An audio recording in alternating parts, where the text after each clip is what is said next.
안녕하세요. 혹시 AI 비서한테 일을 맡겼는데, 어, 지금 뭘 하고 있는지, 왜 그렇게 하는지 좀 알 수 없어서 답답하거나 아니면 좀 중요한 작업을 맡기기에는 불안했던 경험 여러분도 있지 않으신가요? 네, 그렇죠. 이게 꼭 속을 알 수 없는 블랙박스 같을 때가 있단 말이죠. 맞습니다. 오늘 저희가 살펴볼 마이크로소프트 리서치의 마젠틱 UI는 바로 이런 답답함을 해결하고 AI와의 협업을 좀 새롭게 정의하려는 아주 흥미로운 시도입니다. 관련 자료들을 바탕으로 그 핵심을 한번 같이 펼쳐보죠. 네, 바로 그 블랙박스 문제를 전면으로 다루는 기술인데요.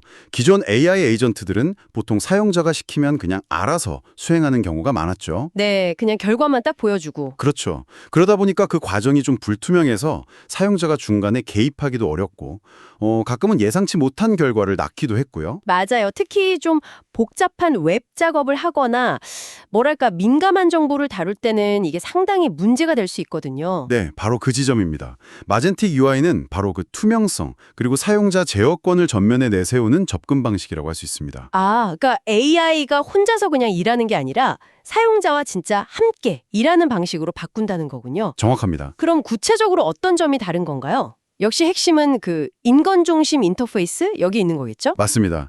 몇 가지 핵심 기능이 그걸 가능하게 하는데요.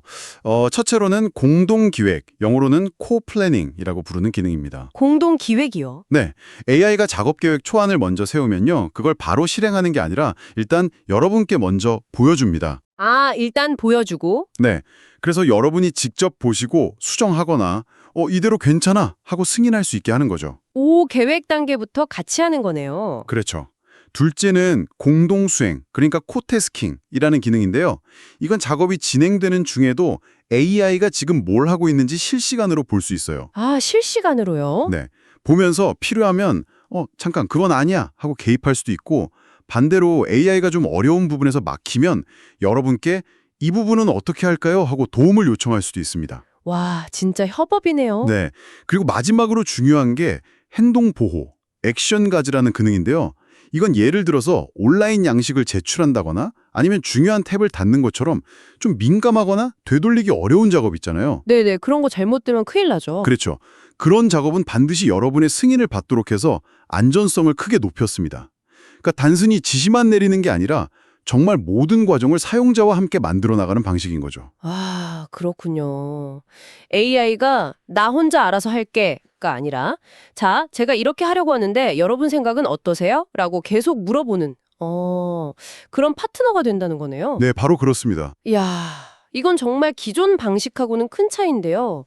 그런데 이렇게 하려면 내부적으로 AI들이 꽤나 복잡하게 움직여야 할 것 같은데 어떤 원리로 이게 작동하는 건가요? 네, 맞습니다. 내부적으로는 여러 AI 에이전트가 마치 한 팀처럼 협력하게 만드는 오토젠이라는 기술 프레임워크를 기반으로 합니다. 오토젠이요.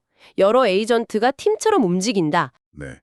왜 여러 에이전트를 쓰냐면 각자 잘하는 전문 분야에 집중해서 더 복잡한 작업을 효율적으로 처리하기 위해서예요. 아, 분업을 하는 거군요. 그렇죠. 예를 들면 전체 작업을 지휘하고 여러분과 소통하는 리더격인 오케스트레이터가 있고요. 네. 실제 웹사이트 화면을 보고 클릭하거나 글자를 입력하는 그런 웹브라우저 조작을 담당하는 웹서퍼라는 에이전트도 있습니다. 웹서퍼. 이름이 재밌네요. 네. 그리고 코드를 실행해야 할 때는 코더라는 에이전트가 안전하게 격리된 환경, 예를 들면 도커 컨테이너 같은 곳에서 코드를 실행하고요. 파일을 분석해야 하면 파일 서퍼가 또 역할을 하고요. 와, 정말 각자 역할이 다 있네요. 네. 그리고 사용자 프록시라는 에이전트는 시스템이 필요할 때 여러분께 작업을 요청할 수 있게 하는 역할을 합니다. 그래서 여러분이 요청을 하면 오케스트레이터가 먼저 계획을 세우고 여러분이 그걸 승인하면 각 에이전트에게 작업을 분배해서 실행하는 거죠. 그리고 이 모든 과정은 여러분께 투명하게 다 공개되고 혹시 중간에 문제가 생기면 여러분과 상의해서 계획을 수정할 수도 있습니다. 각 분야 전문가 AI들이 쫙 협업을 하고 그 중심에 사용자가 있는 그런 그림이네요. 그런데 여기서 궁금한 점이 생깁니다. 네, 어떤 점이신가요? 사용자가 계속 확인하고 뭐 필요하면 개입도 해야 한다면 이게 오히려 더 번거로워지는 건 아닐까요? 효율성을 높이려고 AI를 쓰는 건데 오히려 방해가 되는 경우는 없을까요? 아, 그거 아주 중요한 질문입니다. 사실 저도 처음엔 그렇게 생각할 수 있겠다 싶었는데요.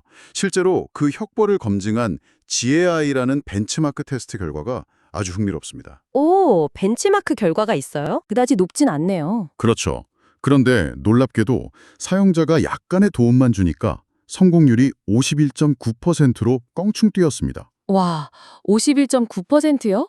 엄청나게 올랐는데요. 네. 그런데 더 놀라운 점은 뭐냐면 이때 사용자가 개입한 정도가 전체 작업 과정의 10%도 안 됐다는 겁니다. 평균적으로 보면 작업당 딱 한 번, 1.1회 정도만 개입했다는 거예요. 네, 겨우 한 번 정도요? 그렇게 작은 개입으로 성공률이 그렇게 크게 오른다고요? 그렇습니다. 아주 작은 인간의 점검 혹은 도움만으로도 AI의 성능과 신뢰도를 극적으로 끌어올릴 수 있다는 거죠. 그러니까 번거로운 게 아니라 오히려 훨씬 효율이 높아지는 겁니다. 이야, 이건 정말 생각지도 못한 결과인데요. 네, 여기에 더해서 과거에 성공했던 작업 방식을 학습해서 다음번엔 더 잘하게 되는 계획학습, 플랜 러닝 기능도 있고요. 아, 학습도 하는군요. 네, 그리고 자주 사용하는 작업 패턴은 아예 저장된 갤러리에 저장해뒀다가 나중에 빠르게 불러와서 처리할 수도 있습니다. 뭐 예를 들면 매번 비슷한 정보를 입력해야 하는 양식 작성 같은 작업에 유용하겠죠. 네, 반복 작업에 좋겠네요. 그렇죠. 보안 측면에서도 아까 말씀드린 것처럼 브라우저 조작이나 코드 실행을 외부와 격리된 도커 컨테이너 안에서 하고 민감한 작업은 꼭 사용자 승인을 받도록 설계했으니 더 안심할 수 있고요. 와, 정말 최소한의 개입으로 성공률을 거의 70% 가까이 높일 수 있다니. 이건 뭐 대단하네요. 번거롭기는커녕 오히려 훨씬 효율적이고 안전해지는 거군요. 네, 맞습니다. 결국 이 마젠틱 UI라는 기술은 단순히 작업을 자동화하는 도구를 넘어서서 AI와 여러분이 투명하게 소통하고 협력해서 더 복잡하고 중요한 일까지 함께 해낼 수 있는 그런 새로운 가능성을 보여주는 아주 중요한 연구라고 정리할 수 있겠습니다. 맞습니다. 물론 아직은 연구 단계 프로토타입이긴 합니다만 이렇게 투명성과 제어권을 사용자에게 돌려주는 인간 중심의 접근 방식은 앞으로 우리가 AI와 상호작용하는 방식을 근본적으로 바꿀 큰 잠재력이 있다고 봅니다. 네. AI가 단순히 지시만 수행하는 그런 도구가 아니라 과정을 공유하고 때로는 우리에게 도움을 청하기도 하면서 함께 문제를 해결하는 진정한 협력자가 된다면 여러분의 디지털 경험이나 생산성이 어떻게 달라질지 상상해보는 것만으로도 상당히 흥미롭지 않나요? 그러네요. AI가 더 이상 그런 무서운 블랙박스가 아니라 정말 믿을 수 있는 파트너가 되는 미래를 좀 엿볼 수 있는 그런 연구인 것 같습니다.